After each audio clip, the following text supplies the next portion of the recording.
Nobody on the boat. Boat left and drive.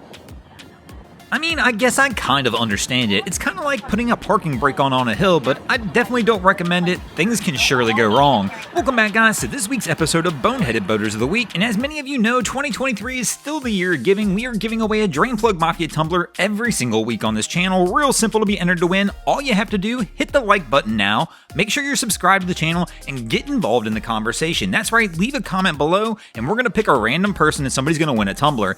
But the YouTube bots are out there going crazy right now trying to steal your drain plug. So if somebody responds to you saying you've won but the comment is not pinned, I apologize, guys, that is not me. We are trying to wrap up as many of them as we can, but unfortunately there's just a ton of them out there right now. So be cautious and don't let them get your drain plug. Guys, our first situation we'll look at this week's always a fun one: sail versus power. Who has the right of way? Now, as many of you know, sailboats most of the time in a lot of situations will have the right of way when under sail, except not really in this situation because there's a lot more going on here than just a power boat and a sailing vessel. But where it really gets complicated and tricky is they discover pretty quickly this sailing vessel is not under command. There is nobody behind the helm driving the boat.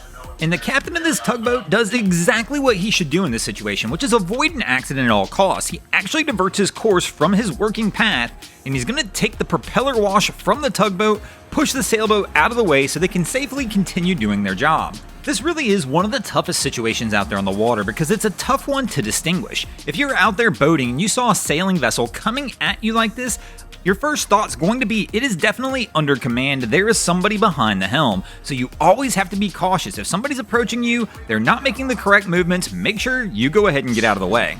Now, just because somebody's behind the helm of a vessel doesn't necessarily mean you're safe out there on the water, especially if you decide to take that person's parking spot. Be ready for some boat rage in that case.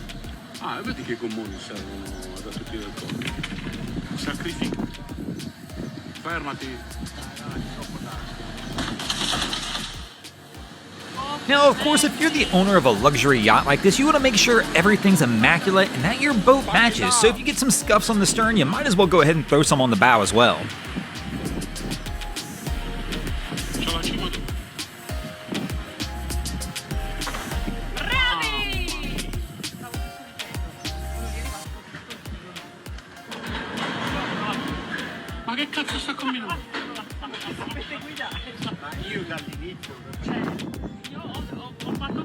There really is quite a bit going on in this one to kind of unwrap, so we'll start with round one. Apparently, the bimini top on this vessel has been destroyed, which means we've already tangled with a bridge today and lost. But Cav is not happy with that result, and he's not going to take the L sitting down. That's right, he's moved on to something else, and well, we're going to go ahead and try and tangle with the docks. But I don't recommend this one either. The dock pretty much is almost always going to win as well.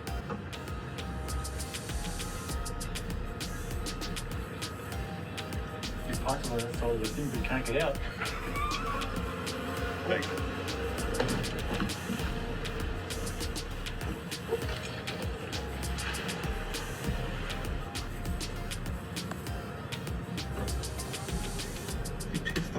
The old airboat boys are at it again. I don't know why. These things just seem easy to sink. For whatever reason, I get sent videos like this all the time of these things going down. Let me know in the comments below. Is it a common thing to see these things go down? I wonder how hard it was to get it back up.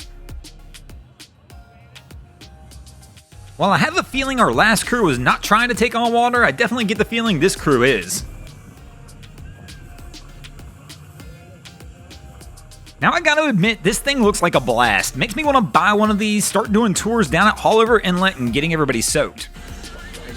Now, have you ever seen somebody doing something and as they're doing it, all you're thinking in your head is, what in the world is this person thinking? Kind of like this situation here. I mean, my man comes rolling through, throwing a massive wake, just absolutely knocking things around.